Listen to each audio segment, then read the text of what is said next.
시간을 좀 최대한 근데 좀 주세요. 그 조금이라도 좀 시간을 좀 주셨으면 좋겠어요. 저희가 그럼 우선 법률적인 거는 진행을 하면서 뭐 그건 상관없어요. 네, 근데 사장님은 저희 다 얘기해드릴게요. 우선은 명도 소송은 시작을 하는 게 좋을 것 같아요. 전자소송으로. 소송할 만해요, 안 해요? 이게 끝이에요? 네. 우리 회원님의 단기 수익을 향한 리얼 경매 도전기, 권리 분석부터 현장 임장, 그리고 실제 입찰까지 생생하게 담아낸 찐 실전 영상 끝까지 보시면 여러분도 경매 한 바퀴 경험하실 겁니다. 우리 회원님이 지금 명도 협상이 안 돼서 우리가 이제 소송을 시작하려고 하는데, 이거를 뭐 법무사나 변호사 통해서 할 수도 있지만 비용이 또 몇백은 들거든요.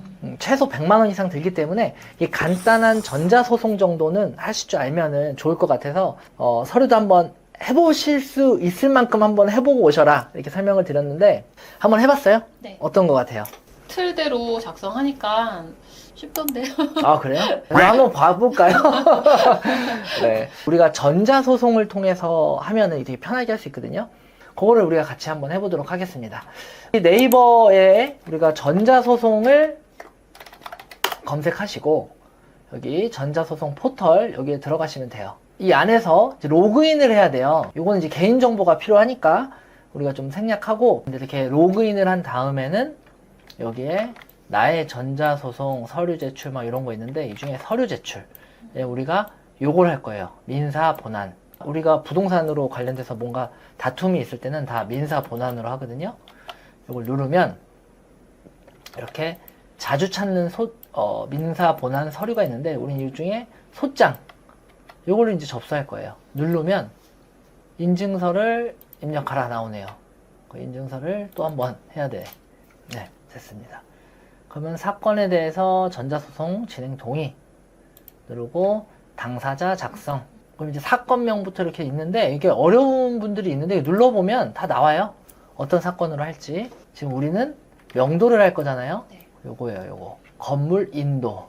건물을 나에게 인도해 주세요 라는 소송을 거는 거고, 그럼 건물 인도 청구해소라고 저절로 이렇게 나와요. 법원은 뭐냐? 우리 관할 법원 찾는 것도 있어요. 여기 보면 우리가 노원구 상계동이잖아요. 노원구만 칠게요. 노원구. 그럼 이렇게 나옵니다. 여기 서울 북부지방법원입니다. 누르면 돼요. 이렇게. 그 다음에 여기에 재산권 청구, 비재산권 청구. 우리는 재산권이에요. 소유권에 대한 내용이기 때문에. 그리고 이제 소가. 이게 이제 이 소송을 진행하는 가격을 얘기하는데, 이 소가 하는 것부터 이제 헷갈려. 뭘 해야 되냐 있는데, 우리는 금액으로 이렇게 누르고, 여기 보면 소가 산정 안내가 있어요. 여기 잘 돼 있어요. 이걸 누르면 이 소가를 산정할 수 있는 게 또 이렇게 나옵니다. 그래서 우리가 좀 빠르게 하면은 여러 가지 소 종류, 분류를 선택하세요 하면 이 중에 물건의 인도, 명도 이런 거잖아요. 네. 네, 요거 표시하면 돼요. 건물을 인도를 요청하는데 소유권에 기한 경우냐, 지상권, 전세권이냐, 뭐 점유권이냐 이런 거에 대한 거예요. 근데 우리는 소유권이죠, 소유권. 소유권을 갖고 온 사람이 사용을 해야 되는데 다른 사람이 쓰고 있으니까. 그래서 이걸 누르고, 그러면 여기서 부동산 속가 계산기 바로 가기가 나옵니다. 물건에 이걸 누르면 이 물건에 대한 내용을 또 입력을 하게 돼 있어요. 그래서 이걸 빠르게 누르면 25년 6월 지금 현재 기준이고 다 친절하게 내용들이 다 나와 있어서 하나씩 읽어보면 돼요. 근데 우리는 건물이 소송의 목적물일 때 요거이면 집합 건물일 때 하면 된다. 지금 우리가 빌라잖아요. 그러니까 우리는 건물 표시돼 있고, 오피스텔 제외한 건축물 맞죠? 네. 그다음에 건물의 구조가 통나무조 아니죠. 그래서 철근 콘크리트조예요. 요거는 이제 건축물 대장 보면 되고, 주거용 건물의 주거시설 맞고, 그 다음에 또 여기서 건물 용도 확인하는 것도 연립주택 다세대 요거거든요. 2번. 근데 이거는 보면 되고, 토지 개별 공시지가 요거는 우리가 토지대장을 떼어보면 이렇게 공시지가가 나옵니다. 339만 9천 원이죠. 여기다가 넣어요. 3399000. 그 다음에 건물 신축 가격은 원래 고정값이라 냅두면 되고, 이제 건물의 면적은 우리가 55점 몇이었죠? 이것도 건축물 대장 보면 55.06 요거 그대로 입력하면 됩니다. 건축연도 2019년. 이 빨간색 돼 있는 애들은 다 보셔야 되는데 써있는 그대로 냅두면 되고요. 소의 종류 이것도 한번 눌러보면 명도 방해 제거하는 요 소 중에 소유권에 기한 경우죠. 요걸 선택하시면 돼요. 이거 누르면 저절로 다 됩니다. 이렇게 해서 계산을 여기 누르면 계산 결과가 나오고 소가가 나와요. 요거를 적으시면 됩니다. 10736-700 해서 이렇게 하고 요거를 소가 계산하는 것도 이제 출력해서 가지고 있으면 도움이 되겠죠. 왜냐면 이 소가를 입력해야 되는 게 많아요. 네, 그 다음에 이제 소가 산정뿐만 아니라 이렇게 했으면 여기에 인지액과 송달료도 계산을 미리 해두면 좋아요. 이게 다 나중에 돈을 내야 되거든요. 소송을 거는 데 있어서 이제 우편 왔다 갔다 하고 해야 되잖아요. 비용들. 인지액을 누르고 우리가 민사고 민사 1심 사건이고 이제 소가 아까 나온 거 있죠. 그거를 10736-700 해서 계산 누르면 이렇게 인지액이 나옵니다. 이것도 표시해 놓으면 돼요. 전자소송으로 하니까 이 할인도 되는 거예요. 이렇게 47,000원. 그리고 송달료도 한번 누르면 똑같이 민사고 소액사건이고 원고 몇 명이고 피고 몇 명인지 이것만 적으면 돼요. 지금 우리 몇 명이죠? 원고? 한 명. 한 명. 피고? 한 명. 한 명. 원고가 소를 제기하는 소유자. 피고가 점유하고 있는 점유자. 그러니까 한 명 한 명이죠. 근데요, 거기 그 집에 세 분이 살잖아요. 세 명이 네. 살면은 그래도 한 명. 그쵸. 한 세대니까. 그분의 그 세 명 가족이니까 다 다른 세대면 그 다른 세대를 다 똑같이 숫자 세서 해야 되는데 한 세대이기 때문에 한 명만 하시면 돼요. 그리고 이 계산을 누르면 이렇게 송달료가 나오죠. 요거까지 알고 적어 놓으시면 됩니다. 저거 소가도 지불을 해야 돼요? 아니. 소가는 이 소송을 진행하는 데 있어서 이렇게 인지대나 송달료를 계산하기 위한 뭔가 기준 가격이라고 보시면 돼요. 소송이 생각보다 돈이 별로 안 들어요. 인지대 47,000원, 송달료 55,000원, 해가지고 10몇만 원 드는 게 다고, 나중에 이제 또 별도의 비용이 든다면 추가는 될 수 있죠. 우선은 그렇게 돈이 많이 들지 않습니다. 소송을 혼자서 하면. 네. 근데 이거를 변호사, 법무사 이런 사람을 써서 하면, 근데 이제 그게 이제 100만 원 넘게 드는 거죠. 네. 아까 이어서 다시 그 소장 접수하는 데로 가면은 소가 넣는데 여기다가 넣으면 되죠? 네. 10736-700 넣고 등록을 하면 이제 소장 접수하는 게 나와요. 딱 등록을 누르겠습니다. 바로 밑으로 당사자 개인 정보 넣고 소의 청구 취지 원인 이런 걸 넣을 거예요. 이걸 할 때 우리가 소장을 미리 이제 한글 파일로 만들어 놨었잖아요. 그럼 여기다 갖다 그냥 복사해서 넣으면 돼요. 명도 소송할 때는 이렇게 하시면 됩니다. 자, 피고는 원고에게 건물을 인도하고 그 다음에 잔금 낸 날짜로부터 인도할 때까지 월 320만 원 정도의 비율로 월세를 지급하라. 이 소송에 대한 비용은 피고가 부담해라. 왜냐면 그 사람 때문에 하는 거니까. 그리고 두 개에 대해서 판결이 나오면 가집행할 수 있다. 이 얘기는 이 판결문을 가지고 우리가 가압류도 걸고 막 할 수 있는 거예요. 결국엔 압박을 할 수 있는 거죠. 그래서 이렇게만 넣으시면 돼요. 이런 판결을 구합니다. 이거는 대부분 소를 해보신 분들은 아실 겁니다. 대부분 비슷해요. 그 다음에 청구 원인은 지금 점유하고 있는 사람이 어떤 사람이고 우리가 어떤 사람이고 그래서 나가야 된다라는 내용을 쓰는 거예요. 이런 식으로 피고는 어떤 건물의 점유자다.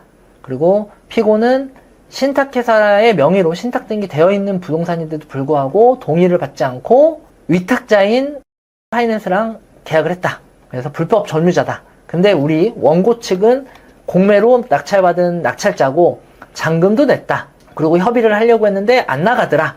그래서 우리가 소송을 할 수밖에 없다. 이런 얘기입니다. 네. 청구 취지랑 원인 다 했고요. 근데 이거와 관련된 입증 서류들을 넣어야 돼요. 이거 파일을. 그래서 제가 또 미리 다 준비를 해놨죠.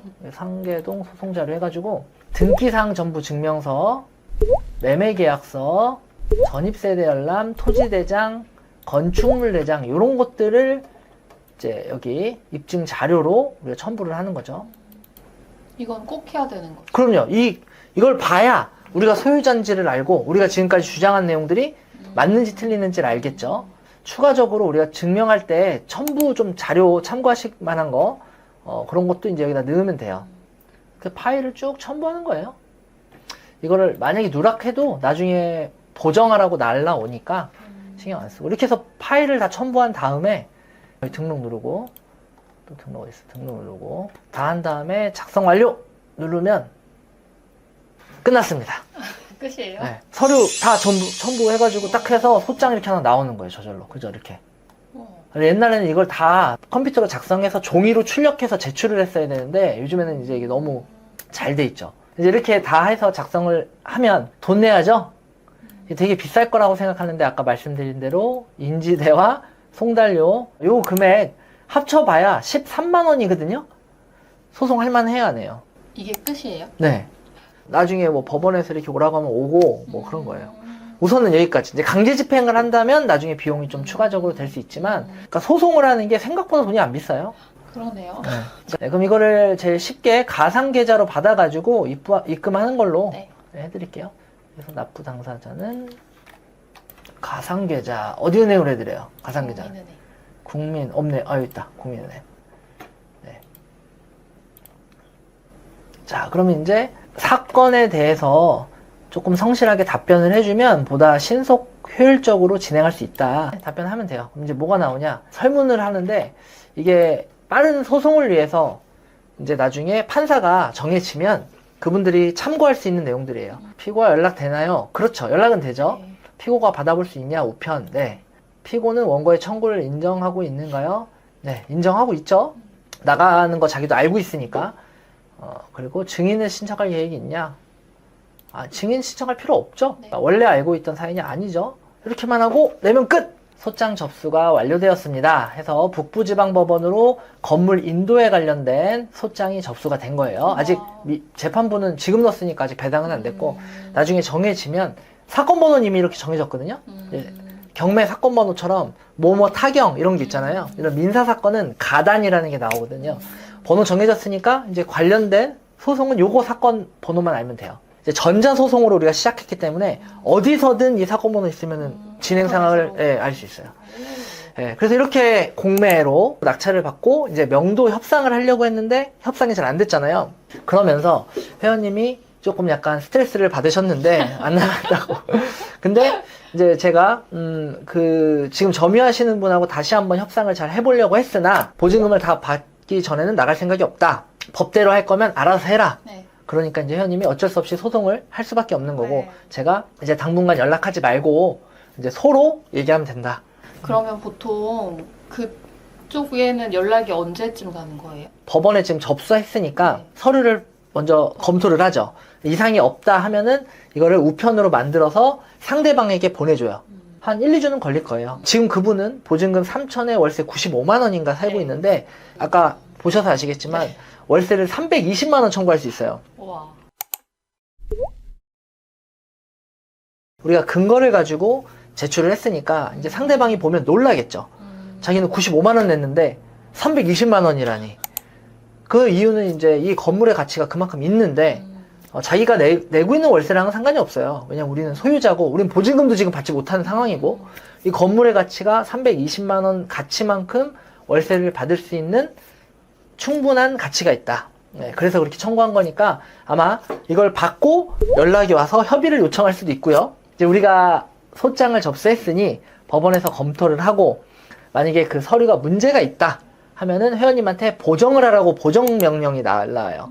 그럼 그걸 받아가지고 뭐 일주일 또는 2주일 이내에 보정을 하면 다시 그걸 검토하고 이상이 없다면 이제 상대방 측에 서류를 보내줘요. 이제 이렇게 하면서 소가 시작되는 거예요.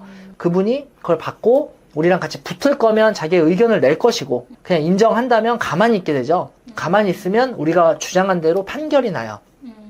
그럼 우리가 그 판결문을 가지고 이제 이분에게 가압류를 걸든 이제 강제 집행을 신청하든 이렇게 하는 거예요. 근데 이거는 너무나 명확한 그런 거기 때문에 이의를 제기할 수가 없잖아요. 네, 그럴 가능성이 매우 높아요. 네. 그러면 한 번에 아까 서류 첨부했잖아요. 네. 그러면은 뭐 보정하라고 하기 전에 서류를 좀 꼼꼼하게 체크를 해서 접수를 하는 게 좋겠네요.